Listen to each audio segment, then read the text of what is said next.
ভিডিওতে নিচে অবশ্য ফলো করতেছেন রাষ্ট্রপতি আজকে কিন্তু কথা বলতে নিয়েছিল এবং বাংলাদেশে আজকে প্রথম সংসদ বসেছিল, যেখানে মানুষের কথা বলার জন্য, সাধারণ মানুষের কথা বলার জন্য অনেক অনেক সংসদ সদস্য একত্রিত হয়েছিল।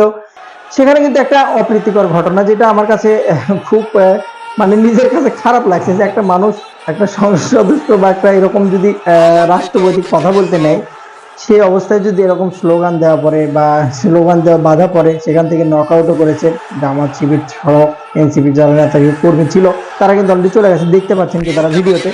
অবশ্যই যে কথা বলেছে, অর্থাৎ আপনি যা রাষ্ট্রপতি যিনি কথা বলতেছেন, তার অতীত রেকর্ড বিবেচনা করে এবং 8 পিস কথা বলে, ওই সময় একটা বলেছে, এই সময় একটা বলেছে, সেই রকম বিবেচনা করে নক আউট করাটা একটা পর্যায়ে মনে করে ঠিকই হয়েছে, কারণ এরকম হওয়াটা উচিত।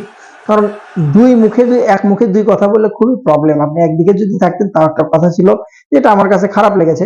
আবার একটা বিষয়, সংবিধান যেহেতু শপথও নিয়েছে তার সময়, এটাও কিন্তু মানুষ বলা বলি করছে, যেহেতু এই চুপ্পু সাহেবের সময় শপথ নিয়েছে কিছুদিন আগেই, তখন অবশ্য সংবিধান ছিল না, নাকি আরো অনেক কি ছিল না, যাই হোক সব মিলিয়ে সেটাও মানুষ বিবেচনা করছে যে আগে শপথ নিলেন কেন, যেহেতু আজকে বয়কট করবেনি, তাহলে আগে তার কাছে শপথ নিলেন কেন, এই প্রশ্নটা থেকে যায়। প্রশ্ন অবশ্যই আপনাদের কাছেও আছে, কমেন্ট বক্সে অবশ্যই জানানোর চেষ্টা করুন। কিন্তু আজকে এই প্রথম আহ, স্বাধীন বাংলাদেশ এবং সুন্দরভাবে মানুষের জন্য, মানুষের হয়ে কথা বলার জন্য এত সুন্দরভাবে পুরুষ মানুষ, কোন বেডি মানুষ পাওয়া যায় না আজকে, বেডি মানুষ বিহীন পুরুষ মানুষ নিয়ে একটা সংসদ সুন্দরভাবে একটা আয়োজন করা হয়েছিল, যেখানে কিন্তু মানুষের কল্যাণে কথা বলা হয়েছে।